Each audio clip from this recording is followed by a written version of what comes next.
pals, and there's also therapy too. Okay, hello everyone. Welcome to Park Pals. Thank you for being here. Today I have with me Sean Trainor, who, FYI, friendly reminder, did our theme song moment. So round of applause for that. There's no one here, so. Hello. Thanks for having me. You're welcome. Okay, so I'm just going to, so Madi couldn't join us this weekend. She actually is on a trip. But I also wanted to play something from her really quickly because we love her. And then I'll get into park safety and she will be interspersing voice memos. But here is a message from Madi, if you will. We need a Madi sting. A message from Madi. There you go. Hey guys, it's Madi. And I just wanted to send in a voice memo this week, kind of explaining why I'm not there. Holly and I have been having a conversation around the podcast and just kind of realized that for my health, I'm going to need to take a step back for a second.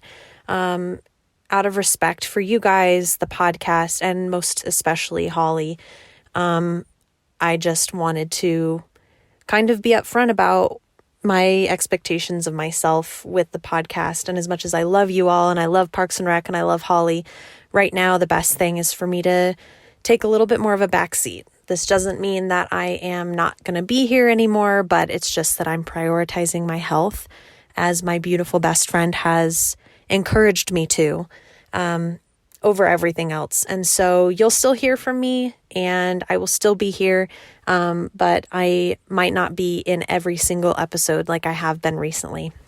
So I hope you all are understanding and I will continue to drop in from here and time again. Yay! Thank you, Madi, for sending that in. Like I said to her when we were talking, that is all I've ever wanted for literally anyone, especially my BFFs, but anyone. Just like put yourself the fuck first. Put yourself first. Take care of yourself. So we love you, Madi. We do love you, Madi. And I'm just like so proud of Madi. That's all I have to say.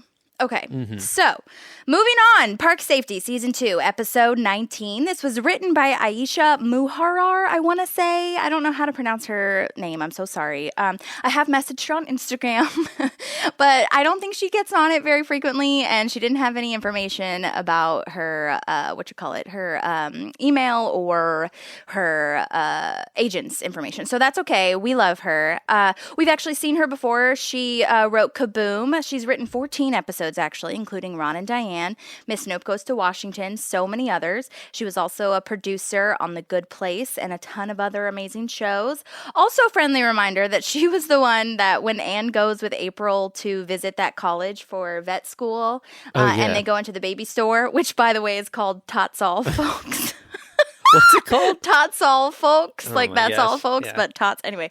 And Anne is all like, this is the first baby bib I've ever seen that didn't have Dale Earnhardt Jr.'s face on it. And the shop girl's like, really? That's Aisha. Oh, just man, FYI. That's great.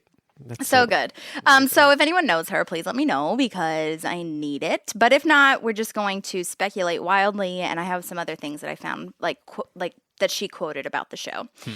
And then this was directed by Michael Trim. He is a cinematographer, and so he works behind the camera a lot and does a lot of camera operating. He's worked on Weeds, which kind of a connection a little bit because Andy Milder, a.k.a. Freddie from the Snake Hole Lounge, the one that like owns the Snake Hole Lounge. He's in Weeds. Yeah. So I wonder if they knew each other. That's a great show. That's I always forget about that show. It's so good. So good. I love it.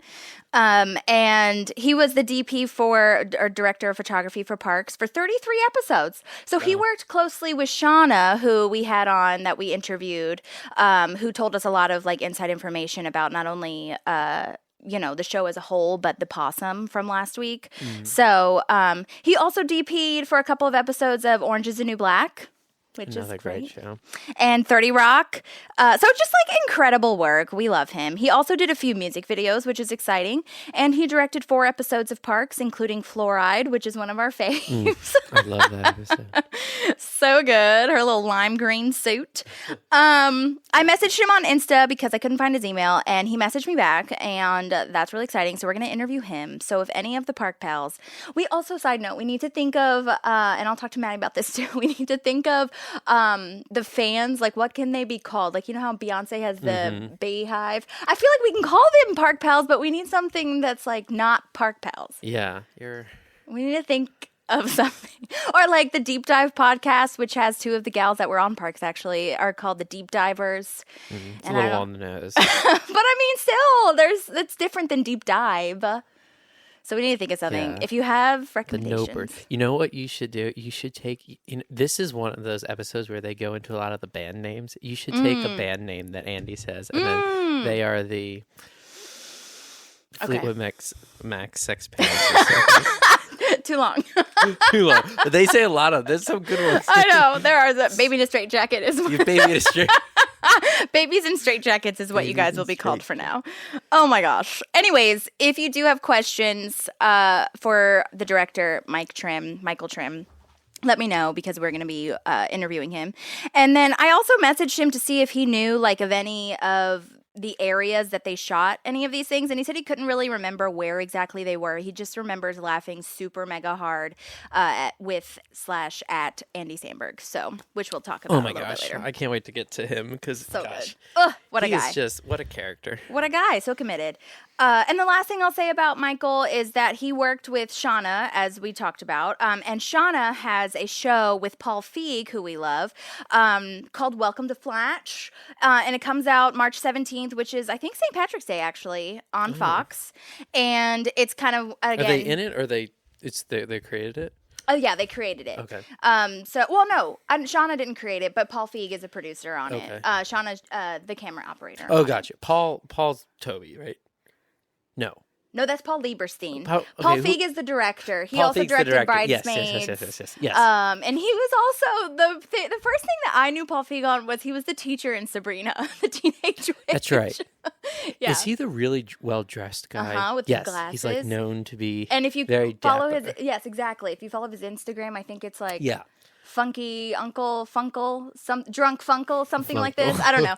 Him and his wife like make cocktails and margaritas. That's and right. Stuff Yeah, like that. I do follow him. It's a good follow. It's a good follow. That's funny. But he's like deeply tied to The Office as well. But anyway, so March 17th, check out that. But yeah, okay. So that's all I have. Did you have anything on those two people? No. Okay, great. No, So nothing on the directors or any behind the scenes people. that's okay. I just figured you would. I have it totally. I mean, there's unless like we want to talk about their favorite foods, we could speculate. But Okay, well, so now is time for the summary, which Maddie so lovingly has sent in. So I'm gonna play that for y'all right now. Okay, so I prepared a summary. We have park safety. After Jerry was unfairly chosen for the 5 millionth time, Survivor style, to take care of the hummingbirds in the park, he returns to the office claiming he has been mugged with an injury. Leslie reaches out to work with the park rangers on increasing safety. When Leslie finds out that Jerry's injury was all caused by a breakfast burrito that he wouldn't even share with a dog, Leslie has to rush to save face as well as patch up her relationship with the Rangers. Inspired by Jerry's mugging, Ron offers self-defense classes to the Parks Department, and the audience witnesses some awkward love triangle moments between April, Andy, and Anne. Yay! gosh, Oh my there's gosh. so many moments in this episode. This is a great episode. You know what I was also thinking? This is like one of those episodes that like it's one of the last ones before the show goes through like a major change. Mm-hmm. Like Chris and Ben are about to come in, They're about to right? come in almost. Not That's next crazy. one. But yeah, It's I like- mean, we're in like, what did I just say? Episode 19, and there's only like 24 or whatever. So it's, or 23 or something like that. So yeah, dude, it's intense. And this whole, okay, we'll talk about it. Well, and speaking of that, I mean, this is like Jerry's episode. This is like Jerry's the episode. first one. I listened to a bunch of interviews with what's the man that plays Jerry? What's his name? Jim O'Hare. Jim O'Hare. Yeah, and just like Everyone else just screamed it out. I know, right?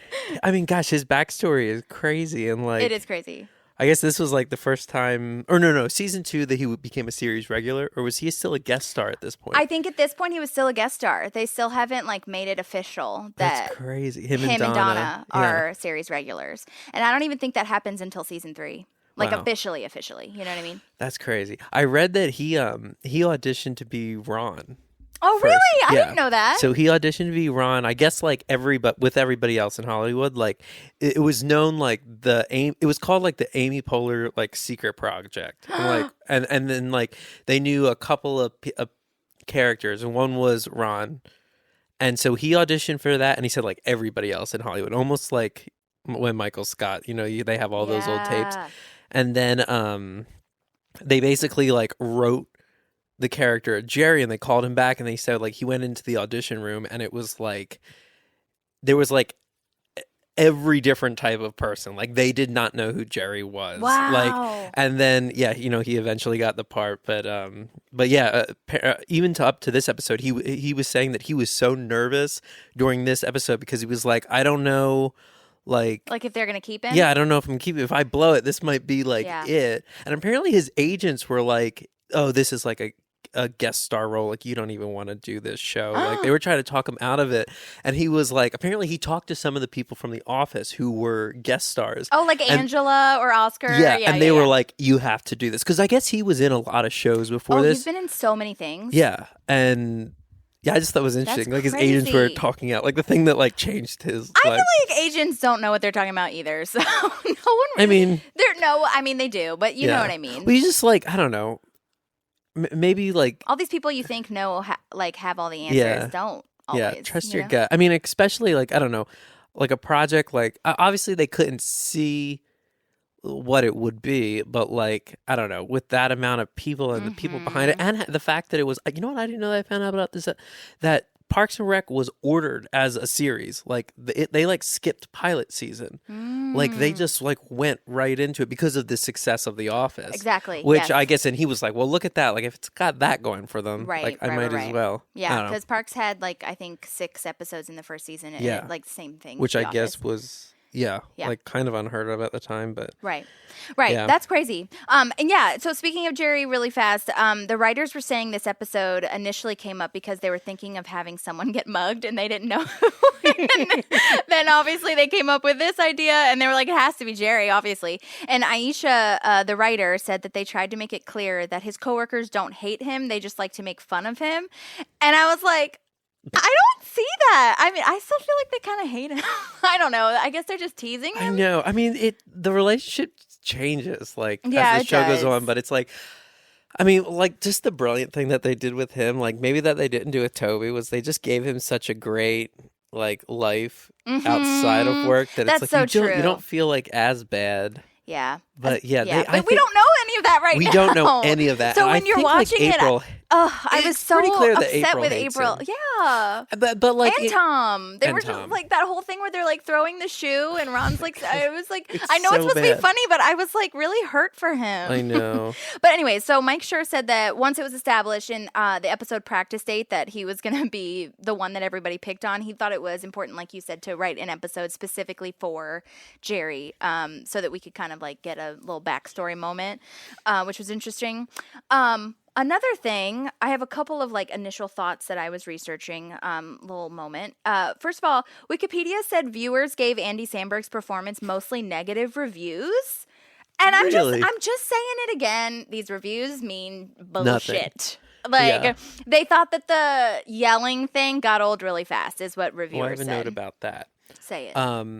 Okay, do you know what? Okay, I wrote it down. I was listening to an interview, but I can't remember what the term is. Okay, do you know what a Nakamura joke is?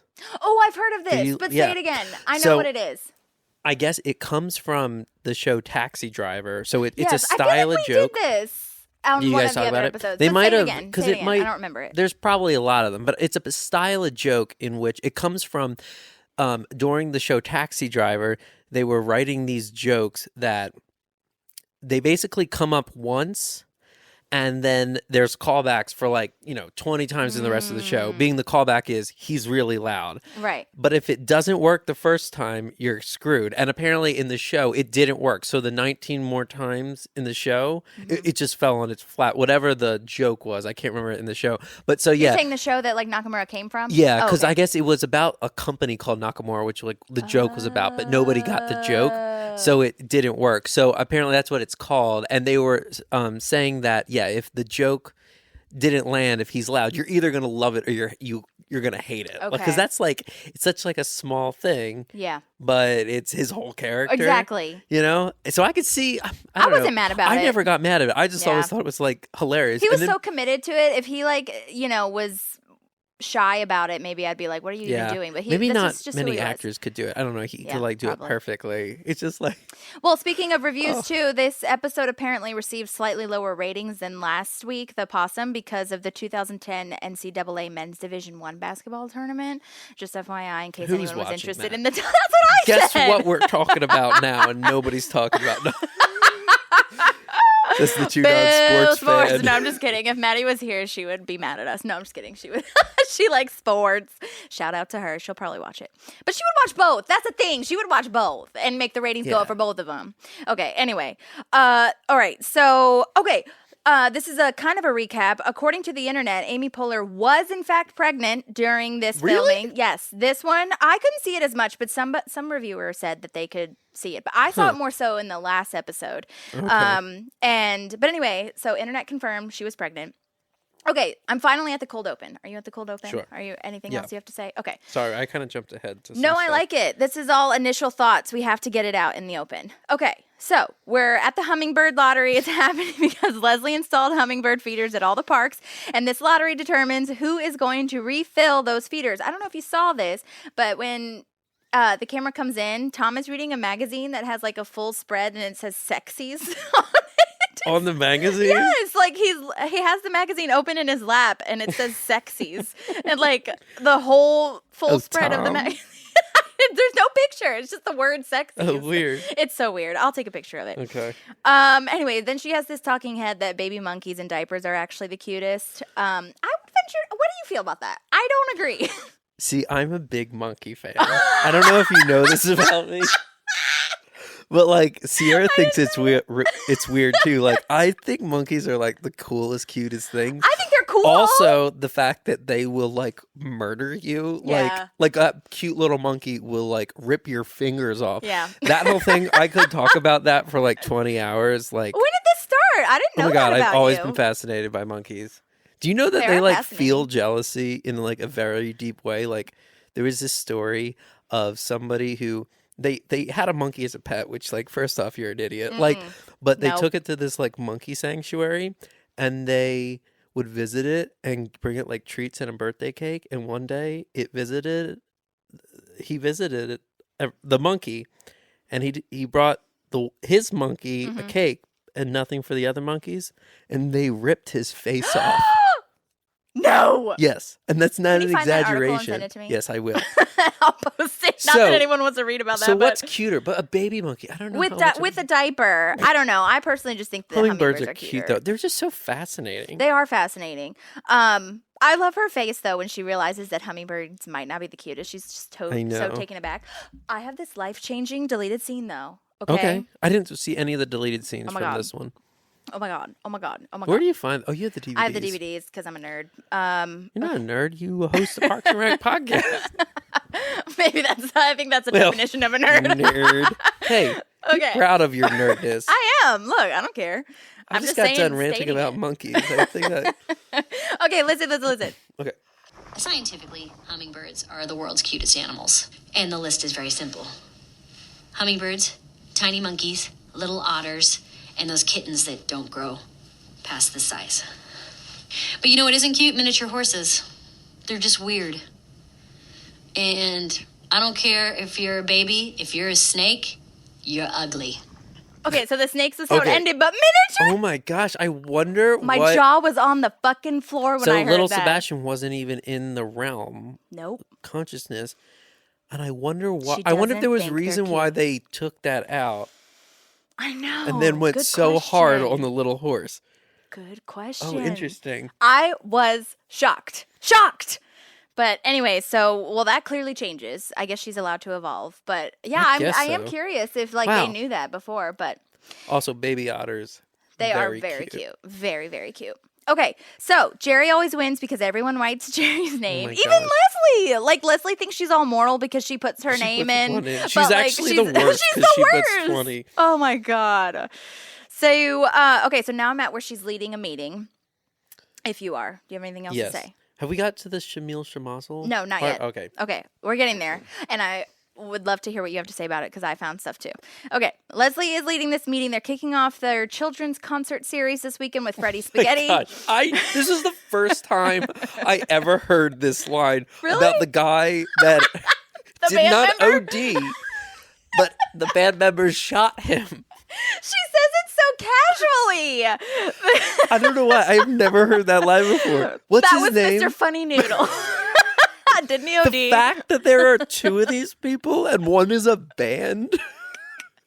His drummer shot him. Oh my so gosh. so flippantly, so casually, I laughed out loud. Also, like in a town that nothing really happens. Ever. You gotta have stuff for the kids, though, man. You just got. I never had any kids named like bands that I like local ones. We had this one guy, and he still does it. Shout out to this guy.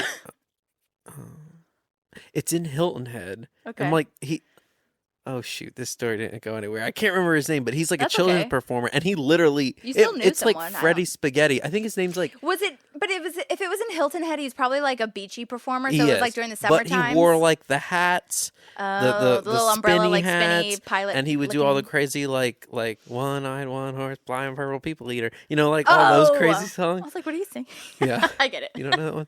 Anyhow, but yeah, that line. Did you see the picture of Freddie Spaghetti though behind her? he looks That like- is not Freddie Spaghetti. The actual guy yeah, that 'cause they he get. does come in. Yes. That guy looked like Carrot Top or something. Yeah, well, not a redhead. I don't. He wasn't redhead. Oh, Was he maybe redhead? just like the It was craziness. very curly and very fro-y, I feel. Nothing against Carrot Top. I think he's very. No, I funny. love him. He got a bad deal being known as the AT&T guy, I feel.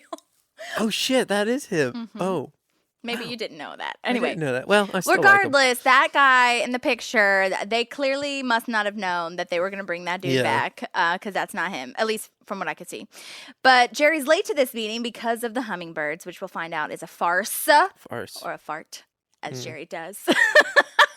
Oh But my okay, gosh. so now we're at the schlemazel thing. So I'm not going to say what I know, but I will just remind everybody that Ron has a talking head where he says a schlemiel is the guy who spills the soup at a party, and a schlemazel is the guy who you spill the soup on, and Jerry is somehow both. And this is again where we are, for the first time, I think, outright saying it. We kind of saw it on the periphery, but we're outright saying that Jerry is like just the outsider of the office, and everyone mocks him. I learned that phrase is from Laverne and Shirley. Interesting. Yeah, apparently it couldn't. I guess they used it. Well, I'm sure that they used it in Laverne and Shirley, but it's just an old Jewish thing. Yes. I guess I read this term that is 100% real, and I know. Isn't it's that a crazy? Yiddish term. Yeah. Did you look up who wrote that joke? No. It's a writer that you would know, and he's a Which joke? The Shlemiel and Shlemazel? yeah, Oh, like no. this whole bit. I heard them talking about it on something, and they were saying that also like these guys, they're Jewish, and shoot, I should have. Okay, we'll have to find the name because you would recognize his name. He wrote on The Office as well, but they would always try to bring in like these subtle little Jewish jokes in all of like Parks and The Office. But I honestly, it's like my favorite line. I think of like this episode of when he's like David Myers, like the Jewish guy. I also love that he says the Jewish guy, like the one Jewish guy working in City Hall. It's the one guy that they know. And I love how they just, oh my God. In all of City Hall. It's such a subtle joke. It's so funny. I know, it is subtle. You mean like, did I look up who wrote the one in Parks and Rec? Or just, no, Somebody who was, okay. yeah. I thought you meant like the initial start of it. No, yeah. One of the guys on Parks and Rec, they were kind of like, apparently they were like known for doing jokes like that. Like okay, just gotcha. really fast. It's like a. Okay, we'll have to look it up. But I'm gonna So just the read my little shlemiel moment. is- Schlemiel is a Yiddish term meaning inept / incompetent, and it's like Apparently, it's just a common archetype in Jewish humor, and these so-called shmeal jokes depict the shlemiel falling into unfortunate situations. And there's actually a ton of parables online. Like they tell it kind of like a Bible parable, but it's like more funny apparently. And I learned there's this website called myjewishlearning.com. Okay. Wow. These stories are great. And there's some of them are really long. Some of them you'll read them and you'll be like, was there a joke in there, or was that just someone being stupid? And I think that's the whole point. That's literally the whole point. Yeah. And that is also where Seinfeld, Curb Your Enthusiasm, that's where all of those jokes come that's from. all that show is. Yeah, exactly.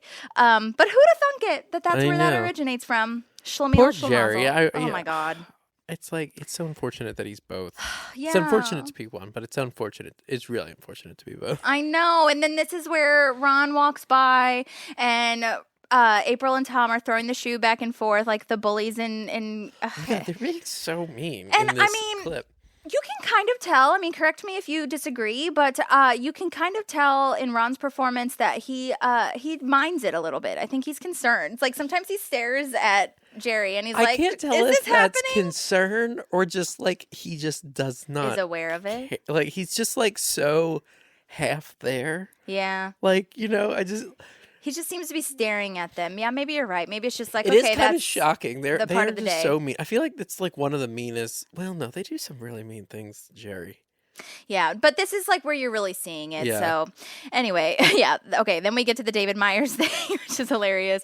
Even Leslie likes it though when they're all like saying like, I put my underpants on my face instead of my butt. Like Leslie, okay, unless anybody has a good one, like let's stop. I know. What Oh a my great God. line. So anyway, okay, then she gets a call. Jerry broke his arm. Everyone from the office rushes to the hospital. Anne's there. Jerry says he was mugged when he was feeding the hummingbirds. And this is our first, I think, time that we hear Lord Sheldon. Yes, his dog says some type of weird sex thing. Which, like, my mind didn't even go there. How would that be a sex thing? I know. It's this thing April loves April's to mess with crazy. him. It's funny that his wife named the dog that. Like, I wonder. It's always funny when the dog's named like Lord or like Mr. Poppins or like whatever has like a Lord or a. Yeah. I don't know. You would think that she'd be like British or something, but maybe she just appreciates it. But anyways, okay. Well, so he just says that he laid there until they left because they were asking, Ron asks like, what kind of self-defense did you use? It's so sad. My heart breaks. I know. And then when Ron's just like, oh, that's the way you could do it. Yeah. Did he have any crazy tattoos, unique scars that we can mark him? Because we got him. It's so sad. It is. Oh, side note, this was another deleted scene. There's a nurse behind everyone that's like cleaning / putting together the bed in the room. And it's revealed that she's supposed to be Anne's supervisor. And Leslie like turns around and is like, you should learn from this one to her supervisor about really? Anne. And Oh, Anne's that's like, oh my funny. God, that's my supervisor. Like, you're going to get me fired. Is this the first time we see Anne working? Like actually doing, because she's always at. No, I mean, Oh, she no, was there when with Chris Andy. Pratt, yeah. Yeah, okay. Yeah, but I mean, it's been a minute. We haven't seen her in We her don't scrubs see her in a work minute. a lot. She's mostly at. I mean, just up till now, I feel like because the last couple episodes she hasn't even been in. So, Oh, that's true. Because she was doing the Social Network, and then she was in her little nurse conference. Mm. So, anyways, okay. So now we're in the car. Tom and April are riding in the car with Leslie, and they all know they trick Jerry into going. And they're still laughing at him, even though they just saw him have a broken arm. Whatever. I'm just gonna keep harping on that. But then Leslie makes this sign to keep Park safe, and he photoshops him having a black Photoshop eye. black eye is the best part. I'm just like, His face is so like deer in the headlights. it reminded me of when they make the rabies poster for Meredith, and it's just like the worst picture that they could have possibly taken. It's like it's like just a furthering of that joke where they just like double down on it. This poor pitiful poor ugly man. person. Oh my what God. was him? Oh Lord. Okay. This is where Ron surprises everybody by saying he wants to help and he's going to teach everyone, and Leslie's like super stoked about it. We are a bunch of weaklings, especially Tom. Especially Tom. It's a little arm wrestle. that they do. Yeah, that was really good though with the camera work. I feel when they pan out to show him holding the his table. arm. Yeah. I liked that a lot. So funny. Okay, now I'm at the shoe shine stand. Is that where you are? Yes. Oh my gosh, Andy's reaction to them. Is this when they say like, well, first of all, like he him doesn't not know knowing. his name. Second of all, that Jerry? yeah, and then he just thinks it's hilarious. Like, it's just, even to Andy, who Andy is like almost as equally like the buffoon, but Andy doesn't. Not that Jerry even minds it. I mean, his feelings are hurt, you can tell, but like, I guess Andy just like, he just like lives on a different plane. But even he thinks that it's like, I know. he works at the shoe shine He's stand. cracking up. Oh my God. And he's, okay, can I point out that he's also counting Oh my God, he's $6 bills? He goes, 1, 2, 3, 4, wait, 5. Wait a second. 6. Can't make it to 6. Oh my God, poor And this Andy. is where we see our band name starts. Yes. And he makes this little gesture of scrotation. Scrotation marks. I just like Anne's thing of, I don't know what you're talking about, but my first instinct is no. No. Their relationship is so funny. Okay, this episode, I was so like confused and like kind of frustrated with Anne. I was like, what are you doing, girl? Why you be flirting out I here? know, she's dating Mark. She's so with Mark. I know. How have they not broken up? I have that in all caps, literally. How are Anne and Mark still together? Period. No question mark, just period. Why is Mark still here? I like Mark. I know we I'm just kidding. disagree. No, I do like Mark. But, I I would have mean, brought him back. I do too. I wonder what happened. I do feel like Ben fills that role a lot And exceeds. and exceeds. But he could have came back. He could have. But anyway, whatever. Okay, so this is when this is how Anne has a talking head that said that she always had fun with Andy and that baby in a straitjacket is what he reminds her of. And then this is a band name. I should tell him that. I hate that. I hate that she says that to her, like herself. Like, I should just go talk to him really fast because I just want him to know like how much I'm thinking about him. And I'm like, Anne, you're like so hot and cool. But I guess you can't erase the 2-year, whatever the hell history that they had. Oh, yeah, it's deep. I know. Okay, I'm sorry. I'm just, whatever. Okay, so she's fallen back in love with him. And then we have a welcome back Jerry sign. April and Tom literally just printed out the words on a Zero effort. And it took an hour. Yeah. So did I. Look what I did. And Leslie has a hand-stitched pillow with Jerry's face on it. Leslie loves a face gift. She loves it. I love a face gift. You do. I've actually gotten... Well, Hudson had a face gift. Oh, You got yeah. our dog a pillow with his face on it. I did do that. That was for Sierra's birthday. We've got many framed pictures. Yeah, you know what? I think that I think/know that people don't really print pictures anymore, I feel. And I just think it's a nice, like, Yeah. visual to have. You're up there with my wife Sierra. Her mother loves a printed picture. Mm-hmm. You go into their house and it's like a shrine to Sierra. Like she Aw. has died in a fiery car crash. They're just everywhere. That's so precious. Yeah, it's a gone out of style thing. I mean, yeah, you would go to Walmart and you get your little envelope with like your 1,000 pictures, and then you put them in a box and Yep. then never look at them again. And most of them are like blurry or like your most thumb blurries is covering half of it. Because you really didn't know. There was a time when you didn't know. It's just, yeah, it was not fun. digital. I liked it. I really liked it. I have a whole like box of those still at my mom's house. Like Yeah. not the pictures, but the cameras that we saw Oh, we yeah. got developed. Oh shoot, you should Hoarder, get those. yeah. Anyway, all right. So now we are at where Jerry is giving a presentation, and Leslie's like, no jokes, no comments, just support. And Jerry cannot get it together. He just cannot be. This is also, I guess, you know how like later Ron's like, Jerry can't be in front of people.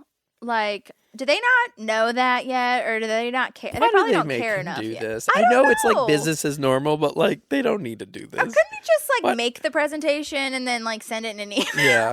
I don't- I was I read in this episode when they were doing the table read for this scene, like people were like losing their shit on how Really? funny it was. And apparently Amy came up to Jerry because they didn't like, I guess, they knew each other, but they didn't really Yeah. know each other.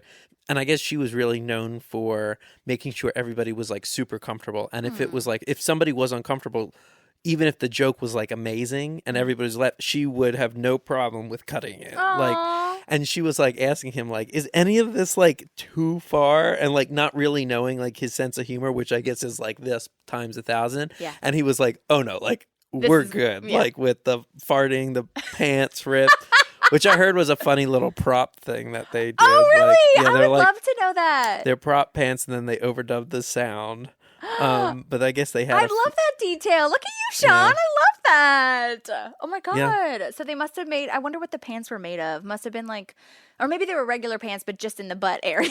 Yeah, Had and like they a must have just Velcro had situation something when or he something. bent down. They, you know. That's so cool that they added that in. I Yeah. love that. Okay. Yeah, and then this is also where we find that Muncie is like his favorite place, and they have a timeshare there, which is like really sad. I don't know anything about Muncie. I mean, it just must be a very I didn't look it boring up, if place? I'm I don't know. honest. But I'll look it up the next time that we have something about Muncie. I love that he has this umbrella and it's like a parasol picture almost. It's not even raining. I guess it's just a parasol and he's being cutesy with his little like hand tilt moment posing. He's so cute. In Muncie? It's like Oh, everybody's just trying so hard. Leslie and Ron look to camera, and then this is where his pants split and he farts. oh my god, it's so bad. He needs to take a break. I think he just needed to, like, I feel, okay, what do you think the timeline is of this? Because it seems like he went to the hospital and then he came back that same This day. seems like the same day. Yeah, it's I like think he needs to just go home and rest. Like, take a week. put Like your fucking shit together. Go spend some time with your wife. Take a bath. Jerry would be a bath guy. He is a bath He guy. is a bath guy. That's right.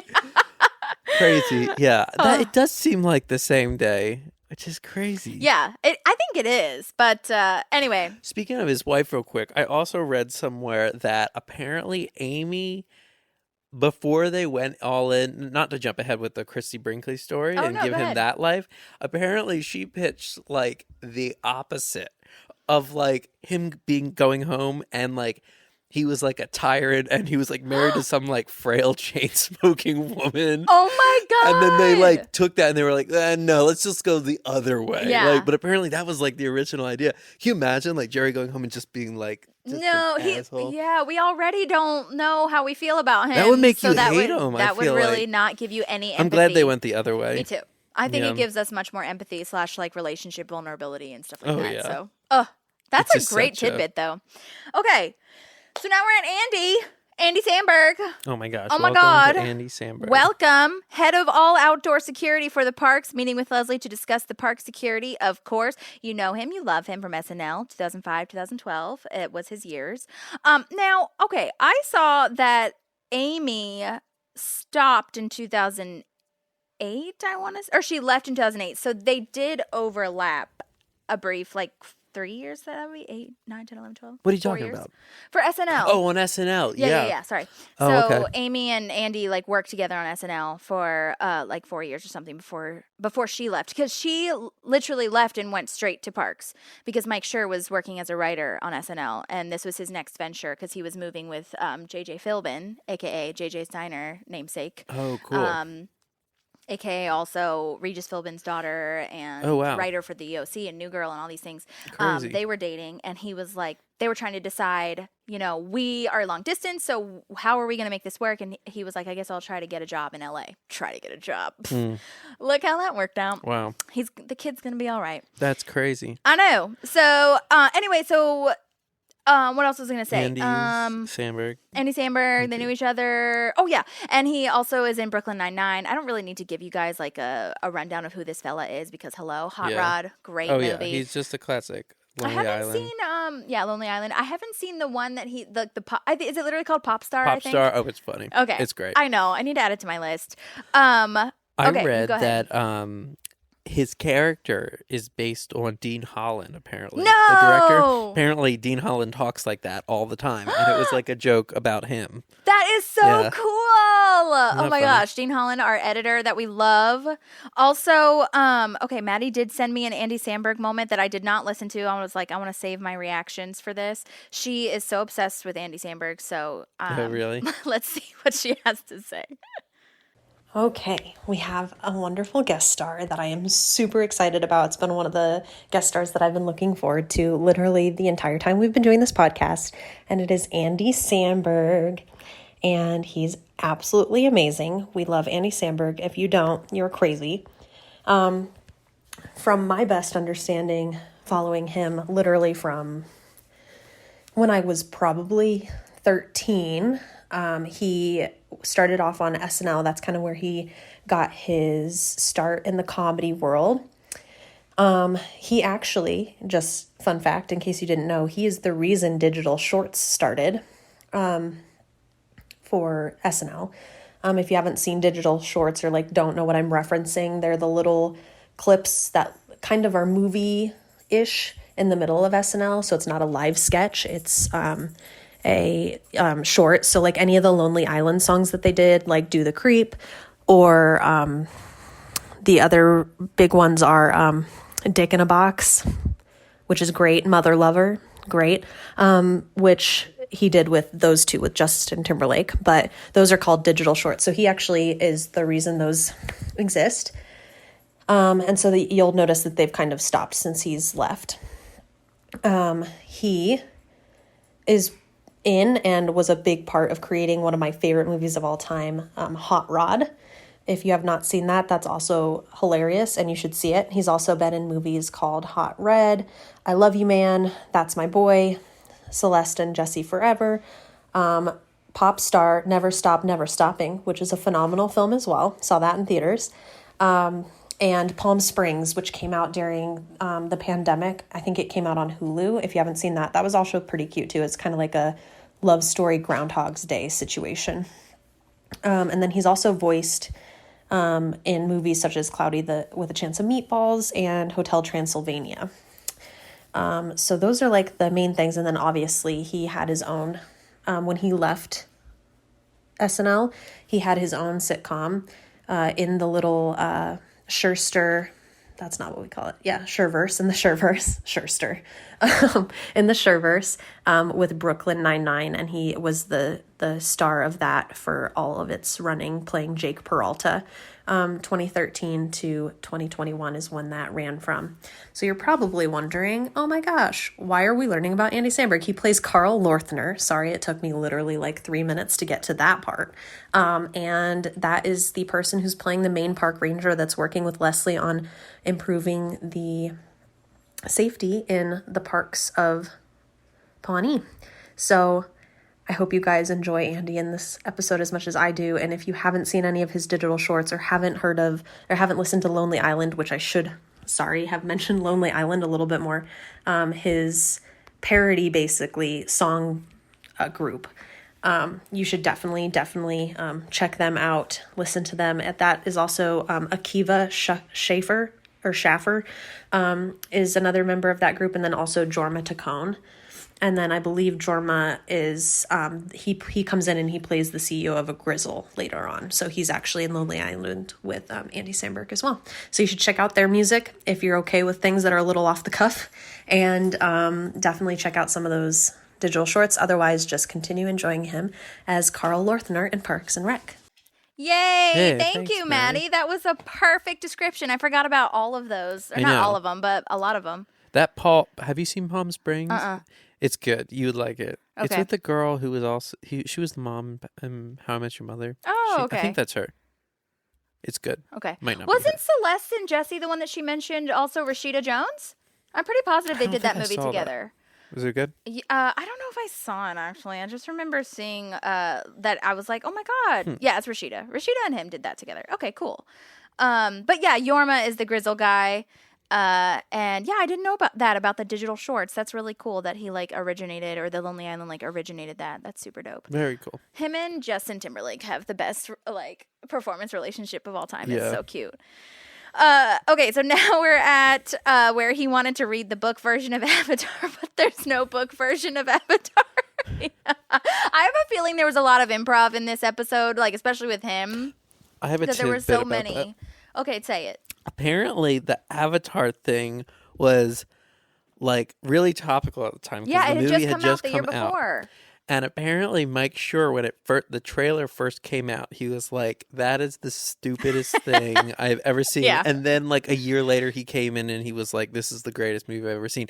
And apparently, The Office, or like the writing team, was like split on like overrated, underrated, and like they would always talk about it. And this is kind of like when they like kind of brought it up, wow. because it is kind of an interesting thing where it's like it's still like one of the biggest movies of all time, but it's not like you love those characters. Like it's not like Star Wars or like Harry Potter. It's just weird that I don't know if it was like such a fascinating thing, but like you don't. I mean, I don't even know the characters' names. Like Can I in the make movie, a confession that you've I've never seen it? Yeah, you know, I want to. it's great. You should see it. I will see like, it. And what's her name? It is fascinating. Is in it, right? Sigourney Weaver. No, what? Well, sure. No, the one that was in Guardians of the Galaxy. Oh, I know. Oh, yes. Yeah. She's in her it. name. It's good. It is. It's 100... a lot of like creature stuff, like CGI stuff. So maybe that's why beautiful. it was also the monumental. world is beautiful, but it it so is technologically... exactly the story of Pocahontas. Ooh, 1000%. Okay. So that was like the criticism of it. It was like, this is the technology part's cool, but the story is like meh. It's Pocahontas, like legit. Okay. But yeah, but apparently they were real. The Office was very. And also, what am I getting it confused with? What's the Last Airbender? That's not. No, that's also called Avatar. That's also called Avatar. Completely not but related. Different. No, not related at all. That's Yeah. a different one. Okay, Yeah. but it's okay. I always think about that when they say Avatar. But it's just crazy. It just fascinates me because it's like it's just such a big cultural icon. It's like one of the largest money making movies of all time. But like. Nobody really cares about it. Yeah, maybe it was just like so technologically advanced that this is something that had never been done before. I just feel like even when it came out, it was. I don't. It's not like. I mean, I think I saw it in theaters. Okay, I'll put a poll in the stories and ask if you've seen it. It's a great and then movie. I'll follow up with, did you love it? Or did you not love it? Or what's your thoughts? Okay. All right. But there were a lot of deleted scenes in here. And that's why I think that there was a lot of improv in this, because there were so many like alts and stuff that I think they were just throwing shit out. So that's really there is this deleted scene though where they're at the press forum thing later, and he's talking on his phone. Carl is talking on his phone, and he's saying that he has like plans with someone, to whoever he's talking to, and then Tom's like, so you have like big plans coming up, and he's like, were you eavesdropping? And it's just it's so funny. So you can't not eavesdrop. Oh my gosh. I love his first line though of like, "What up, pencil pushers?" I just love it. So good. And I also really love this dynamic that they're creating of like the office people versus people who are out in the field doing the thing. I mean, I guess they do well, they never call him back, which is kind of crazy that he's never, but they do with the animal control people, I guess. Yeah, definitely. Yeah, they don't really talk to a bunch of park rangers, I feel, which they should. But I'm sure Andy Samberg himself was busy, but I feel like they should have had a little bit more of park ranger moments. But I guess that would be a whole other show, I feel, like the relation. That could have been a spinoff like The Accountants or something, like they did with The Office. Park rangers. Yeah. Maybe that's what our people are called. our Bayhive is park rangers. That's actually not bad. Hey, park rangers, what's up? Okay, whatever. 7 is the worldwide average shoe size, just in case anyone was curious. 7 Take men's a walk or 7 in my size women's? 7s. I don't know. Maybe just overall, in general. Anyway. Yeah, but like a 7 shoe sizes are. Yeah. Anyhow. What do you mean? What do you think? What are you thinking? Like, isn't it weirdly different for men and women? Like, because like, what shoe size are you? 9. Is it weirdly different? Maybe it's not. Because I'm a 10.5. Yeah. Maybe I'm thinking of little children's clothing or something. That is different. Edit this out. Yeah. Okay. No, this is okay, whatever. Meanwhile, back at the ranch. Meanwhile, Ron is now teaching self-defense. This is such a parallel. I don't know if you caught this of The Office. Oh yeah, it when is. Jim and Pam have their little flirty ass moment, and now Andy and April are having their like kind of flirty ass moment. April's like punching him like flirtatiously on the arm, and lazy writers. No, I'm just kidding. I know. I do want to say I read that the cast did have to go through stunt training with stunt coordinator Sean Graham. So just FYI, I'm gonna have to look him up. He has your name. I have a. This goes to to a little bit later in the episode, but it has to deal with stunts. Okay. And apparently, I guess this was a Universal show at the time. Okay. Yeah. Uh-huh. And apparently, like, Universal was like weirdly strict with stunts, and they were and in this thing I was reading, they were talking about when he falls into the river when they eventually see it. We'll cut to that, but he didn't do it. But apparently, they were like super strict. Like, even if like somebody was like running in a scene, like they didn't want you running in a scene. Like, he was saying that he had a new show where he was not allowed to run in a scene. So yeah, apparently Universal is like known for being like super strict on, where other networks like didn't give a fuck. There must have been something happened. Something happened, and they had to like pay out or do some kind of workers' comp. But that was funny because then when they were talking about that, and then going back to the self-defense. I mean, well, Ron like knocks Andy out. And he squeezes the lights out in his and words. Andy kind of gets beat up because Anne takes Andy down. That's true. So this whole scene was very choreographed, which is good to know. A side note, it was Nick Offerman's idea to wear this black support belt. Oh my god, he looks so good. Like he's just like, it's like Dwight putting the gi on. Yeah, it's exactly. Just like all in. Like, he chooses it. Like, this is his moment. Yes, like this he is his is moment. a regular at this place. Yes. And apparently Nick Offerman has had a lot of stunt/fighting experience from his Chicago theater days, and he also knows a lot about kabuki theater, which is a classical form of Japanese dance drama. Oh, interesting. Okay. And so, like, I actually think that at the beginning when he like jumps up and slaps his hands on his knees, that's a kabuki move. Yeah. So that's what he like incorporated into it. That was not like, I mean, it was scripted, but only because Nick Offerman like put it in there. But Aisha, the writer of this, was quoted as saying that Ron has this, like, the idea is that Ron has this black support belt in the trunk of his car at all times and is ready to go at a moment's notice. I just love that idea. And then Anne has this talking head of a Lifetime movie that she saw, which is so perfect, super dramatic. What's the name of it? It's oh god, I don't know. I wrote it down. Okay. How far is too far enough? The Terry Power Longhorn story. I'm so glad you wrote that down. And then the guy eats the toes. Also, her daughter was having sex way too young. I love how that's how you know it's a Lifetime movie. It's like, it's the weird family drama. And it's always the mom's fault that the daughter's having sex too young. Like, that mom was letting her daughter run wild. What a terrible mother. Okay, there is a moment I'm going to try to pull it up so you can see it. There is not to like, I don't know who, it was probably just a mistake, but there is a terrible edit in this. Did I didn't catch it. Okay, let me find it. Okay. Oh, come on. Take your time. It's not like we have like podcasts to do. I know. Sorry. No, okay, so I'm doing like what 3 Jason minutes Bateman and like does 56 to Sean seconds. Oh, there's an ad. Oh, this is your Peacock account. Okay. No, they Mark is on the treadmill in the background. You're still playing it though, right? Okay. I'm getting through the ad. Okay. Mark is on the treadmill in the background, and he is totally talking, and Anne is talking. No! And they just totally cut whatever he said out, and they just like 80-yard whatever she was saying I over. totally missed this. And it's like very apparent. I mean, it was the first time I noticed it. It's 13 minutes. This is a damn 45-second ad. It's got 30 seconds of this bit. No, it's going to be worth it. It is so going to be worth it. I can't believe I missed it. I usually catch those types of things. I had to go back. I like saw it the first time. I was like, what? Like, also, he's on a treadmill, just like not really doing anything. Treadmill? Treadmill. Treadmill. That's my Philly coming out. Oh, it was right there. Oh. Okay, wait. I'm going to back it up 6 seconds. Watch Mark. He's not talking right there. Oh. You saw it? Well, I had to watch it again. He like says like 10 words.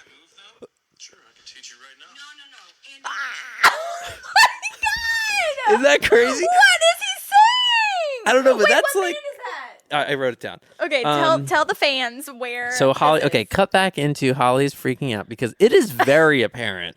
Like he's saying, okay, it's 3 minutes and 56 seconds. Okay. Watch. He is on the treadmill and he says something and Anne is talking. They clearly cut it.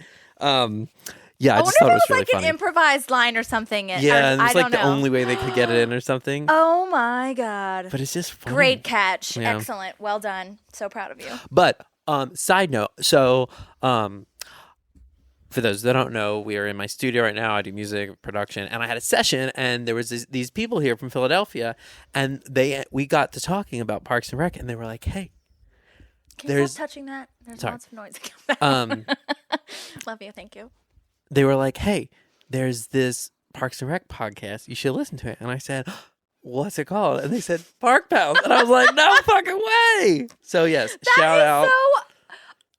So wild. Shout out to Harold Messenger. That's Harold his name. Messenger. Or is Yes. it Messenger? Messenger. I think it's Messenger. Okay. Well, he'll reach out, hopefully. Yep. Maybe not. Maybe not. But that's so exciting because you guys, Maddie and I don't know how we're doing because Instagram, like, the followers are wonderful, but I can't, like, really tell. And then, you know, if you want to review it, I would love to hear from Harold.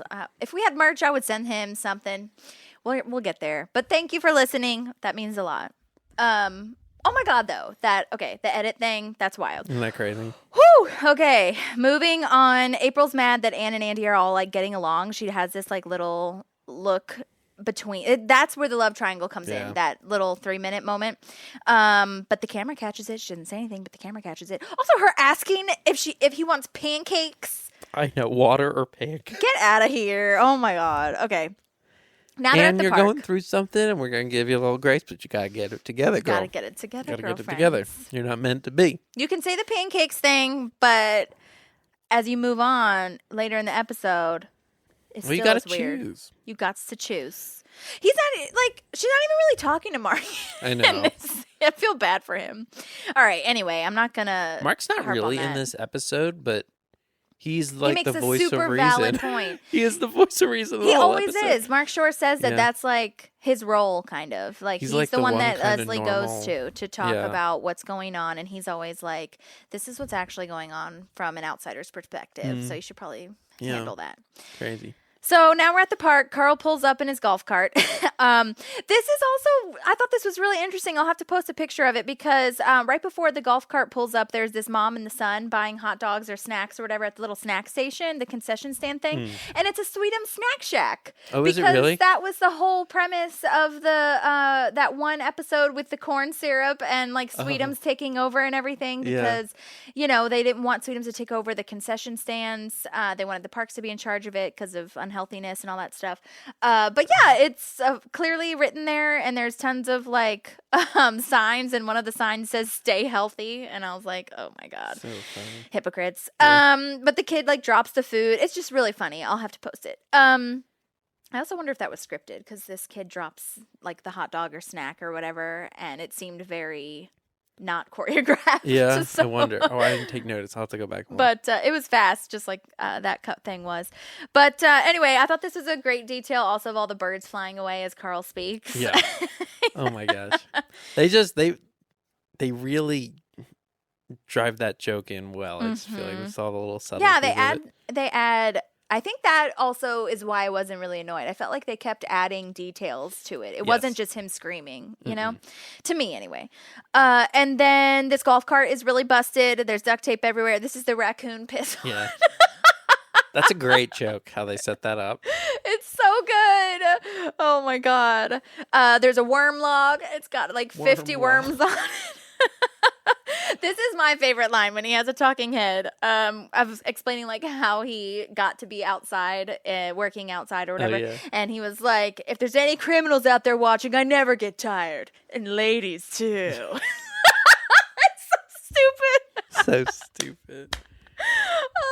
But I also have a deleted scene too of Carl's backstory. I think I don't know that it like super makes sense with what we learned. So maybe it's Because Tom says, you know, he used to work inside, and it's he used to work he's inside. too loud. And Now he's too loud. But let me say, I don't know. How did I get this job? Oh, it's actually a pretty amazing story.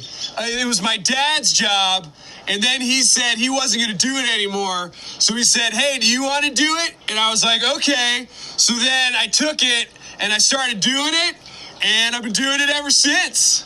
I one time was... So That's amazing. In my mind, I hope that means that his dad is like not an older man, and he's just like, here, you're gonna do this job, and like I'm gonna take all the money. Like you're gonna live at home, and like you're just doing the job for me. Right. Like, Oh, that that's makes kinda what I hope that sense. means. Oh, that's funny, really though. funny. He's just such a lovable, dumb Knucklehead. So this golf cart's weighted down, so Leslie tells Tom to get off instead of Jerry. Jerry has this look, though, where he's like, oh, here it goes. I'm going to get embarrassed. And so I'm really proud of Leslie for being like, I Tom, will say, get off. when Tom got off, that thing flew. It really did. I was like, I would love to know, maybe I don't know who I'll ask about this. I need to figure out who like the props dude is, because I want to know like how they did this gag with the golf cart. Yeah. Like was Andy Samberg just like pretending to make it go kind of thing? I'm sure it would go with 4 people. My parents have a golf cart in Hilton Head, and I mean, you can put quite a bit of people on it. I mean, it doesn't go very fast. Yeah, it's not supposed to, but yeah. Yeah, it's very comical though. This whole little thing And with they Tom go by, running. this is our grassy patch. And it's just like the worst. It's one of our patch most beautiful grass fields. It's Yeah, mostly yeah. known for being grass. Andy again is so sweaty. So we're back at the self-defense. He's always so sweaty. I mean, I understand why he's sweaty now, but I just like, he's really sweating up a storm. Yeah. And then April can't refrain from saying, let him go, when Ron's like squeezing his lights out. No one else is saying anything, but April's just like, she can't hold it in. I know, like, and he did not tap out. No. Oh my God. I just love it. And Ron's just like, oops. He literally says, oops. oops. It's like, it's not the first time this has happened. Oopsie daisies. So sorry. Then we Also, cut can back. you imagine your boss knocks you out, and in any circumstance, Yeah. like it's just such a bizarre occurrence. I mean, I guess they don't. He's not really their boss. Yeah, I guess that's true, actually. But I mean, he Or his looks up boss. to Ron, and I like that. Andy's, instead of like being embarrassed about it, he's like, "Can you show me how you did that?" I actually kind of I like know. that. I like that. Yeah. All right, so now we're back at the park, and there's been 10 assaults this year, and Leslie's like, can't you station a park ranger out here? And he's like, they are, like, we have. Who do you think they're assaulting? Does that mean they're assaulting him, or just all I the think other all the park rangers? rangers, Okay. and probably him, too. I wasn't sure if like he is the only park ranger. Oh. I didn't know if that's what like that meant, because their budgets. I mean, clearly the budget's not large. No, I took it as that there's multiple park rangers and they're Mm-hmm. all assaulted, which is so sad. And then he says, sorry, I didn't mean to yell. But yeah, they can't do any extra lights or any extra security because of that. And then let's see. Oh yeah, this is where the pancake thing happens. So annoying. And now we're at Pawnee today. Do you have anything else to say before then? No, but Okay. you know what I thought of when I think Joan is the Jan, Ooh. because like they interesting. both have this. They come in as this like authority figure, Yes. and then they ramp up Over to like sexualized. yes, Well, not over sexualized, just sexual. they Sexual beings. power hungry, and then they Passionate. turn insane. Yeah. Like by the end of it, Joan like she's just like especially by like the pandemic episode, she has clearly she has lost her gone mind. off the rail. And I mean, Jan goes off the rail too, but I was just like, wow, there is such a parallel in their characters. That's so true. I never even thought about that. Yeah, so we're at Pawnee today with our girl Joan. Leslie's trying to raise awareness of this mugging crime thing, and she's being so insulting without knowing it. Like, who's like, not only for the government, obviously that was a thing, but when she's like, "Who's next? Your frumpy uncle, your simple neighbor, your unpopular coworker." Like, just all these I know, insults just that like could be. look at Jerry, just you're unpopular. It's like not enough that he broke his arm. And then she's like unknowingly insulting everyone else who might identify as that. Yeah. Like, oh God. But yeah, then she says that Carl is doing his best but failing, and that is a Calling knife in the Carl heart. out. Calling Carl. He's gonna out. get his revenge. Yikes.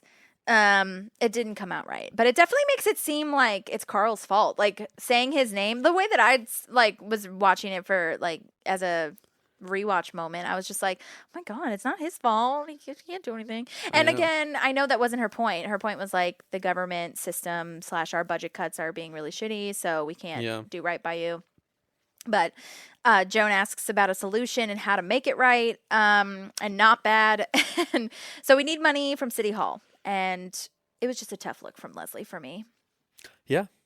But that's okay. I mean, I get it. But it's really, but this is actually all kind of Jerry's fault. Yeah, you're right. You're right. He lied. He lied. But again, we'll talk about why he lied. A little bit later. So I did, FYI, message Joan again, a.k.a. Mo Collins, but she did not message me back. Come on, Mo. I know. Go with the She promo. probably hates me so much because every time she comes up, I haven't messaged her in a while, but every time she does come up, maybe I should try Instagram next. Has she come on at all? She's sent in voice memos before. No. But she's been so busy with, what is it, Talking Dead? Walking Dead? Shit, I forgot which one. But she's working, so. Okay, well. But we love her. We love her. Shouts to Joan, Mo Collins. And she says, up next, 10 objects you didn't know you could eat. Oh my God, I love that line. That actually might be one of my favorite lines of the episode. It's Really? just like such a, that show is so. It's so accurate. Yeah. The things that they do on the news, like, what will give you cancer? And it's in your kitchen right now. Yeah. Yeah. Just like the dramatic cuts of like 10 people died in this traffic accident and how to bake bread with soda. Just like. I know. Oh my gosh. Do people All still right. watch any of those shows? Like, do you watch those shows? What shows? You mean like Like, the news shows? Yeah, like, I guess, I don't know. That's like Good Morning America. Oh, my mom does. The View. Yeah, my I mom think if does you too. are retired and you have cable, that's Yeah. probably what you're But I watching. wonder if that's like, She watches Live with Kelly and Ryan. Yeah, that's and those. GMA. I wonder if they'll Rachel like Ray came go back. away. What do You you know, mean? because like talk with- shows? Yeah, because they're clearly like younger people do not watch them Right. anymore.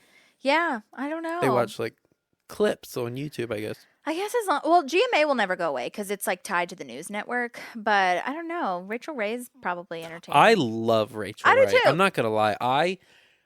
She gave me a lot of joy during the pandemic because she was doing these cooking videos at home. She would just Instagram herself live, and it Oh. was a very real. Because like I never watched it as like a show. I always don't watched watch 30-minute meals when I was a kid. That That's was a so good one. nerdy, but I loved it. But this was like a really real look. It wasn't produced. She was actually doing it. Like it wasn't. She, you know. Yeah, I don't I'm know. not She's mad very about good. her.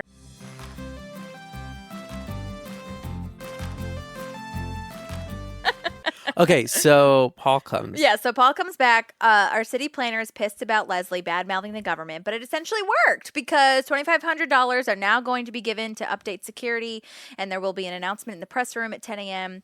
Make sure to bring the doofus who got his ass kicked, as Paul says. It's just like he can't And get a Leslie's, break. I know. Leslie's Poor like, I don't know who you're baby. talking about. What? And it's just like, yeah, okay, I get it. Brutal. Got his ass kicked. So now we're at the press conference, and she's about to go give this huge moment speech thing to the press public, and Jerry admits / reveals he wasn't mugged. Right before this huge speech, I was like, oh, come on, Jerry. I know. Just not the ideal timing. At Hugest least get Jerry the jab. money. I'll have to play that sting that I made a million years ago. It was a Jerry jab sting. Jerry jab.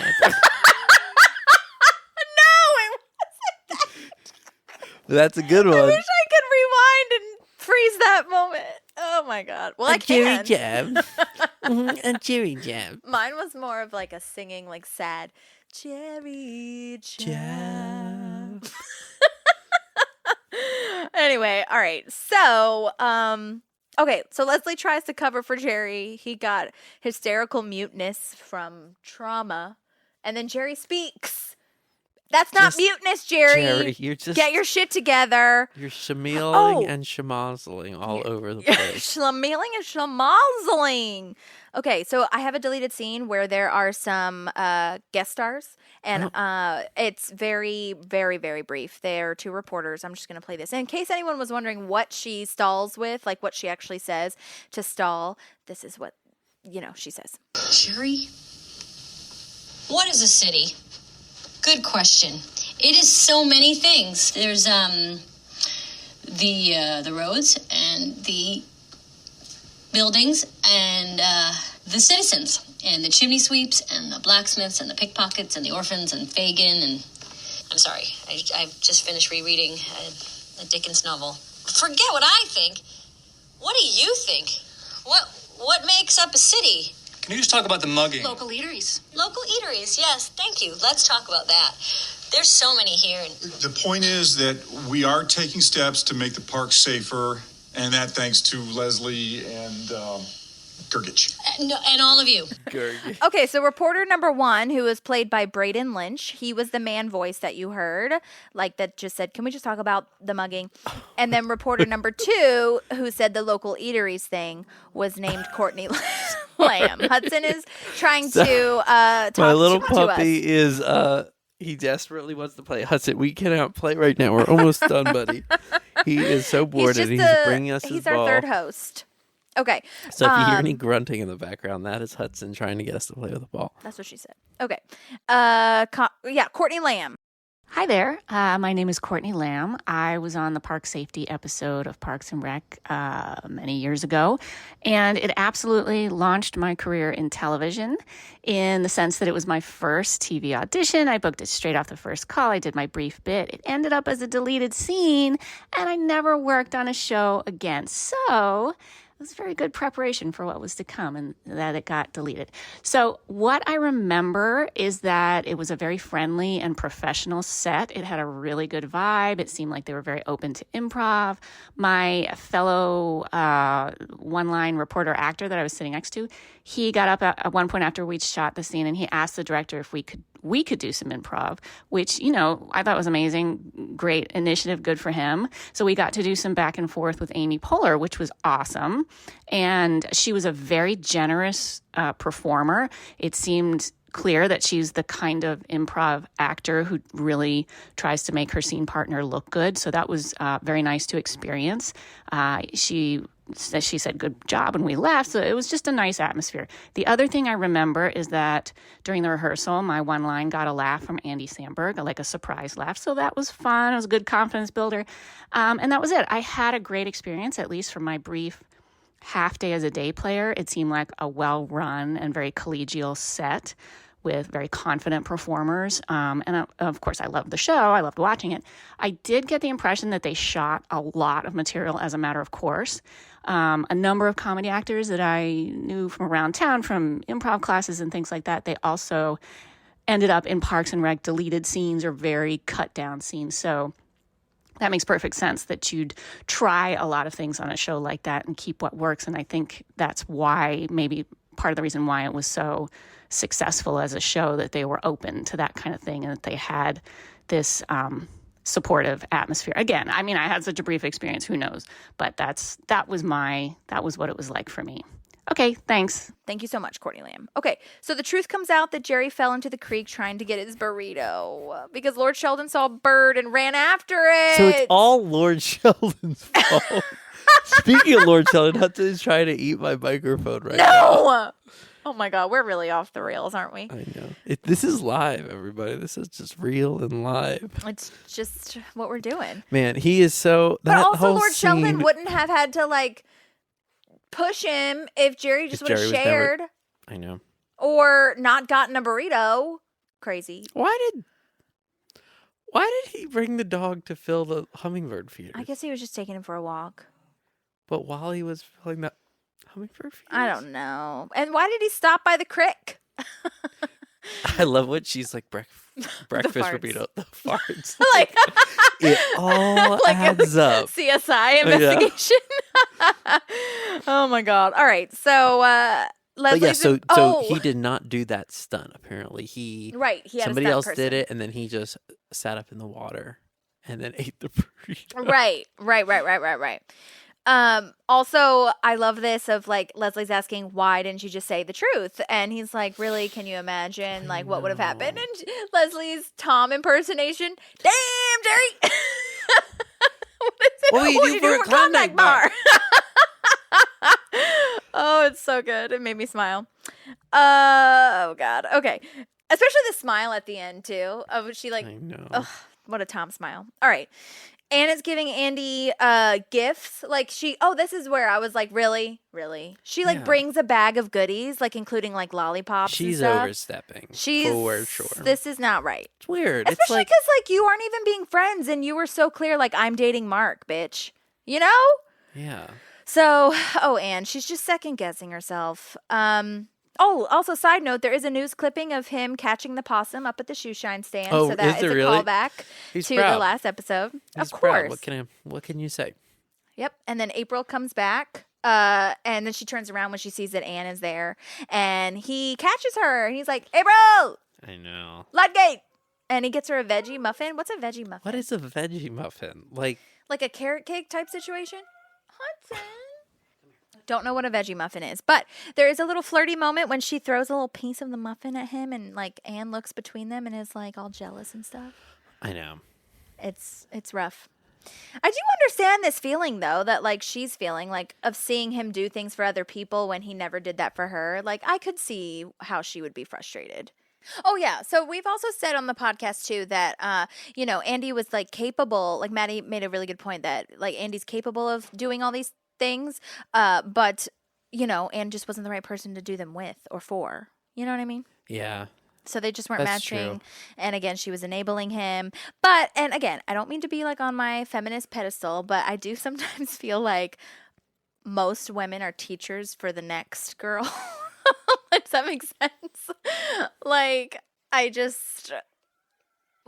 do I need to explain that? Do you get what I'm saying? No, I get what you mean. Like when you're dating someone and then like that guy learns something from the girl before and then he takes it to the next one. Yeah.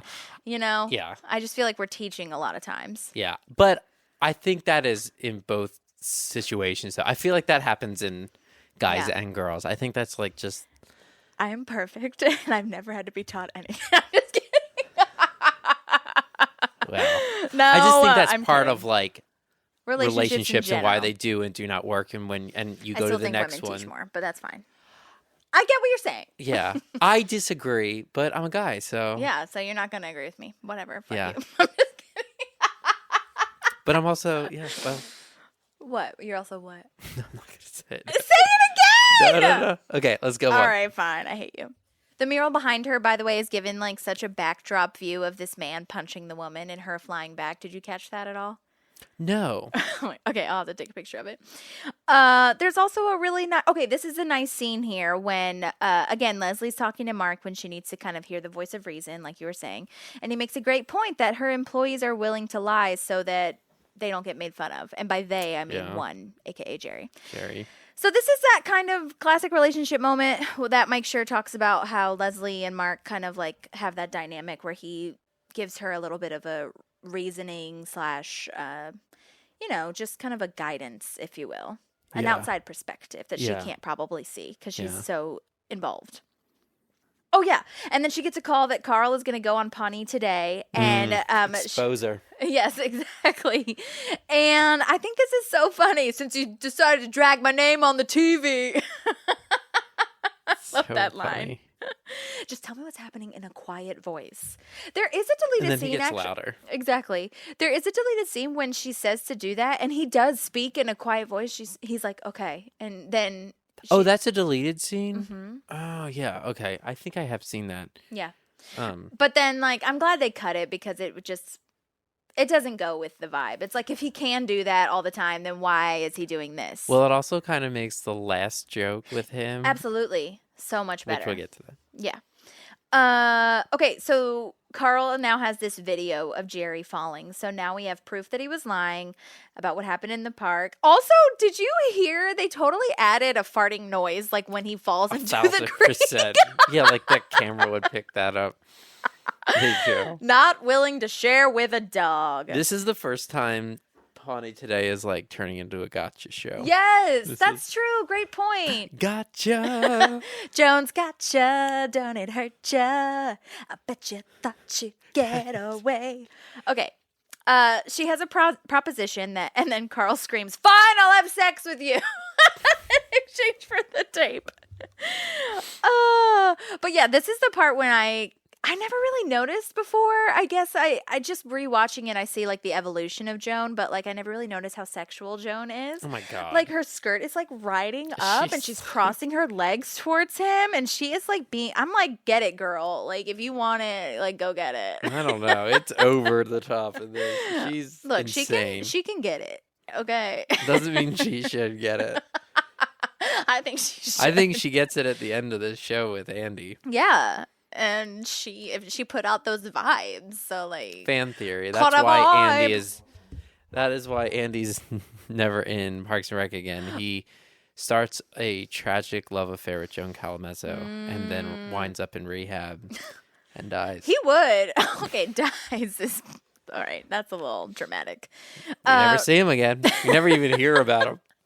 Maybe she pays him to like stay in a cabin or something so she can like go do it whenever. Exactly. I love this story that we're building. Want to go sit somewhere? Want to go eat something? Want to go eat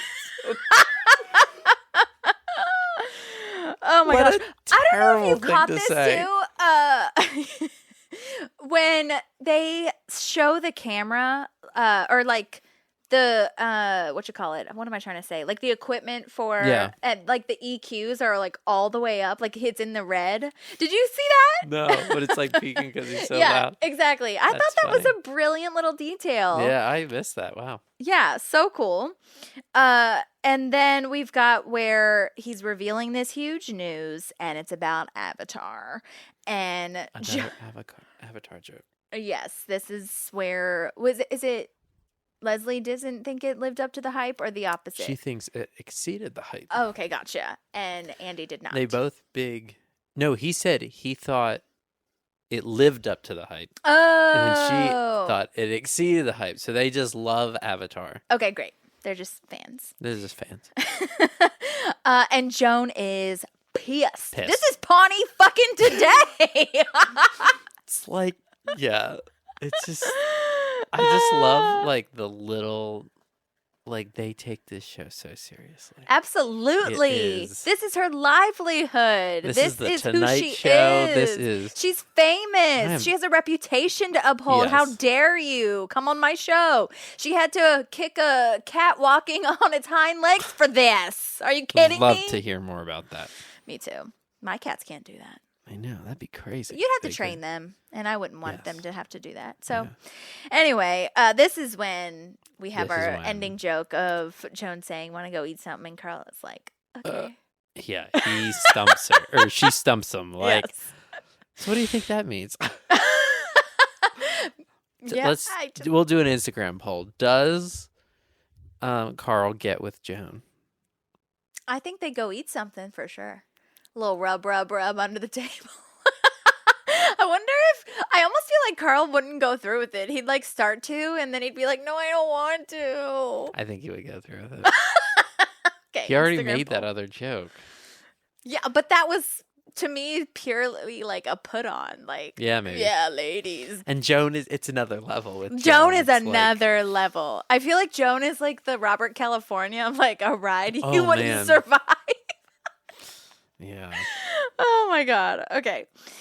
All right, you guys. We're wrapping it up. So this new golf cart is given to the parks. They get a new golf cart. I think it's I love that. Doesn't have any rat or raccoon piss on it.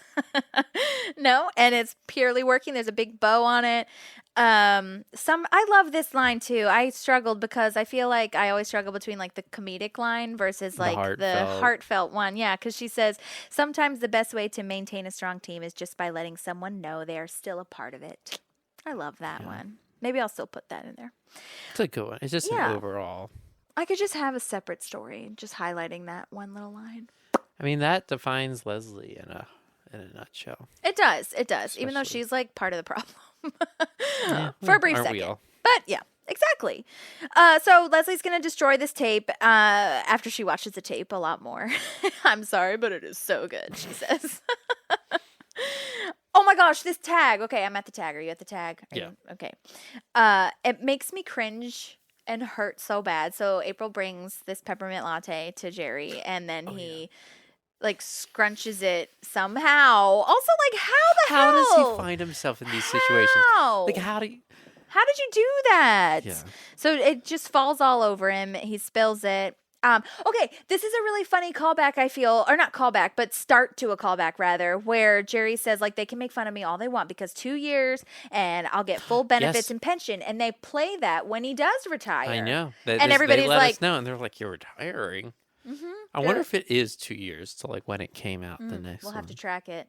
2 years though. I mean, that's 2 seasons. So yeah, and also like just from a reality standpoint, if it really was 2 years, I'd be like, yeah, they can fuck with me all they want. They don't know that I'm about to retire. Yeah. 2 years is not that long. No. I mean, it's long if you hate it, but it's not long if you're just holding out for retirement. You know what I'm saying? If you're gonna suddenly get your full pension. I also love his retirement plan, like stack of mystery novels and a box of cigars. I mean, make that fantasy novels, and that's my retirement. So I think it's perfect. Oh, and then it ends with him saying "twout." We totally forgot to say that from the beginning. Yes. Twout, twout, twout, twout. Little twout. What a great episode. There's so much that happens in this episode. Great episode. Yeah, I mean, Jerry, just his due diligence. We really got to know who he was. And then I'm really excited to see, because I don't know off the top of my head, nor can I really, when I think about it, I don't think I am thinking of any particular episode where Donna has her moment, apart from Treat Yourself. Yeah, I mean, maybe later on, but it's like, I feel like, Donna's arch is much slower. It's subtle, little subtle things. The snake lounge. Right. Yeah, snake hole lounge. Snake hole, that whole thing, the real estate thing, the treat yourself. It's just way quieter than Jerry's is this just launches his character. But I think they had to do it because you would feel so bad for him. I agree. You know, Donna's just too cool. Yeah, she is. She's so cool.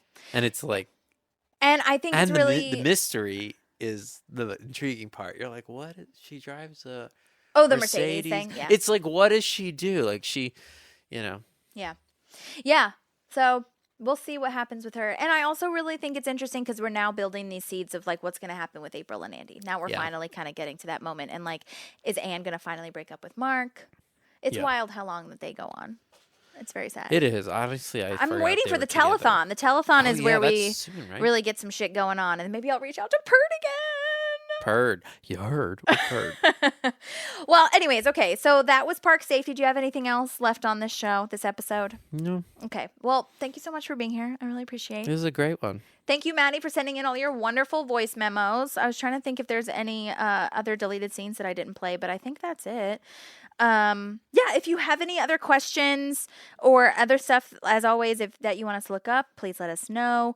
And if you have any questions for Michael Trim, aka the director of this very episode, and what else did I say he directed? Fluoride, which I will be sure to ask him about. Please also let us know. Follow us on Instagram, Park Pals Podcast. You can email us as well. You can smash that subscribe button. And you can also review us because, like I said, I don't know what the hell any of you guys are thinking without a review or an Insta comment or anything like that. But thanks for listening. Yeah. So we'll see you next week. And we hope that you have a really lovely week, and wherever you are, that you're safe and not in snow. And I'm going to punch Nashville for being snowy, but it is what it is. Thanks, you guys. And Hudson says bye, too. Yeah, he's shaking his bed he's decided he got the midnight. He got the zoomies. He's going nuts. Look at him. Oh well, thanks for having me on. This was really fun. I as appreciate always. you, Sean. Thank you. Love you. Bye. Love you. Bye. There's a park and some pals, and there's also therapy too.